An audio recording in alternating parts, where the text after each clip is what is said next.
60 বছর আগেও যে জায়গাটা কিছু গরিব জেলে বসবাস করত শুধু, সেখানে এখন সুরম্য অট্টালিকা, বহুতল ভবনের ছাদে দাঁড়িয়ে যেন আকাশটা ছোঁয়া যায়। সিঙ্গাপুরের কথা বলছি। একটা সময় দরিদ্র আর বেকার লোকজনে ভর্তি ছিল যে সিঙ্গাপুর, তারাই এখন বিশ্বের সবচেয়ে বেশি মাথাপিছু আয়ের দেশ। এশিয়ার বুকে এক টুকরো ইউরোপ বললেও বোধহয় ভুল হবে না সিঙ্গাপুরকে। জেনে অবাক হবেন, পুরো বিশ্ব যেখানে 2019 সালে বসবাস করছে, সিঙ্গাপুর সেখানে প্রযুক্তির দিক থেকে বাস করছে 2059 সালে। প্রযুক্তির ব্যবহার আর যথাযথ পরিকল্পনার ব্যাপারে ছোট্ট এই দ্বীপ রাষ্ট্রটা যেন বাকি বিশ্বের চেয়ে 40 বছর এগিয়ে আছে। একটা শহরকে লক্ষ কোটি মানুষের বসবাসযোগ্য হিসেবে গড়ে তোলাটা যে কোনো দেশের যে কোনো সরকারের জন্য একটা চ্যালেঞ্জিং ব্যাপার। সেই জায়গাটাতে সিঙ্গাপুরের সরকার একেবারেই অনন্য এবং অসাধারণ কাজ করে চলেছে প্রতিনিয়ত। দেশটার আয়তন মাত্র 722 বর্গ কিলোমিটার, আর ছোট্ট এই জায়গাটাতে বাস করে প্রায় 57 লক্ষ মানুষ। অল্প জায়গায় এই বিশাল সংখ্যক মানুষের আবাসন এবং বিনোদনের ব্যবস্থা করাটা ভীষণ চ্যালেঞ্জিং। সিঙ্গাপুরে যে কোনো ধরনের স্থাপনা নির্মাণের ক্ষেত্রে কি বানানো হবে তারও আগে যেটা মাথায় আসে সেটা হচ্ছে কোথায় বানানো হবে, কারণ স্থলভাগের প্রায় সবটুকুই ব্যবহার করে ফেলেছে সিঙ্গাপুর।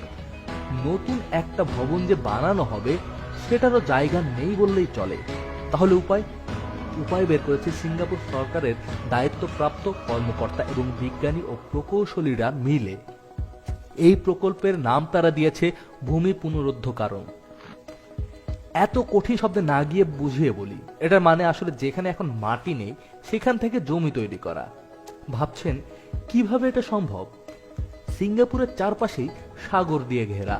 সেই সাগরের উপকূলের মাটিকেই তারা বহুতল ভবন বা স্থাপনা নির্মাণের ভূমি হিসেবে ব্যবহার করে আসছে এবং 1963 সালে স্বাধীন হবার পর থেকে আজ পর্যন্ত এভাবে নিজেদের আয়তন প্রায় 23% বৃদ্ধি করেছে সিঙ্গাপুর।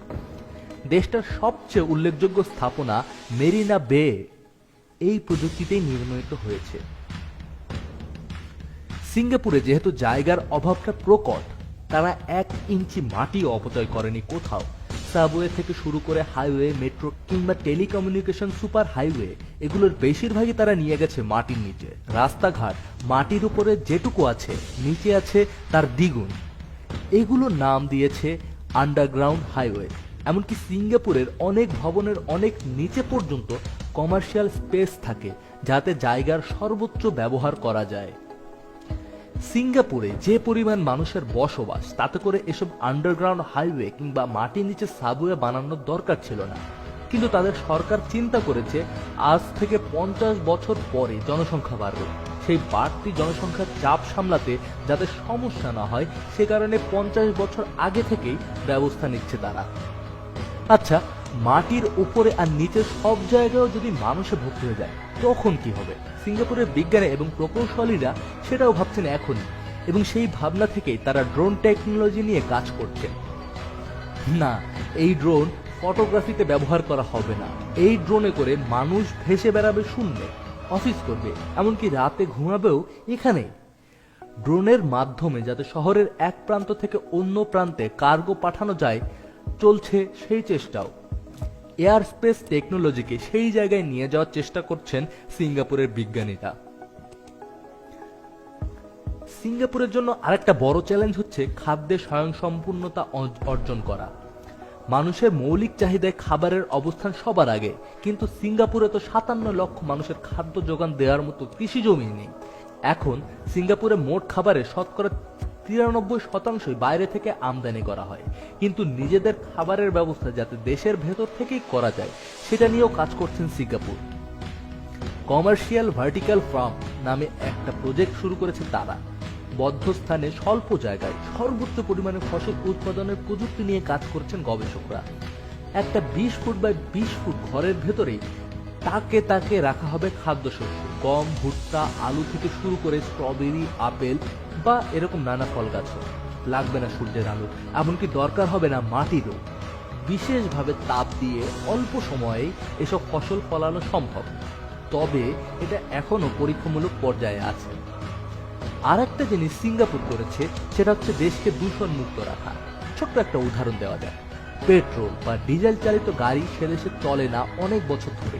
এমনকি গ্যাস চালিত গাড়িও বন্ধ করে দেওয়ার সিদ্ধান্ত নিয়েছে তারা, কারণ গ্যাস উৎপাদনে পরিবেশ দূষিত হয়। এর পরিবর্তে ইলেকট্রনিক কার রাস্তায় নামিয়েছে তারা।